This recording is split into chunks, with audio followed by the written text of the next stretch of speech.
In front of me is XIAOMI Redmi Note 13 Pro Plus, and today I would like to show you how you can turn on or off location. You need to begin by opening tab menu and looking for a location shortcut. When you find it, click on it.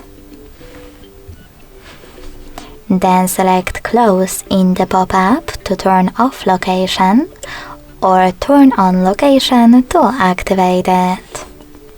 I will go with Close, so when I tap and go back, I can see that my shortcut is gray. That means that location was successfully disabled. To enable it, hit the same shortcut again. If you want to, you can also go into Settings, scroll all the way down and click on Location section. Then tap on this switcher next to Location Access to manage it. Thanks so much for watching. If you enjoyed this video, leave a like, comment and subscribe. Bye!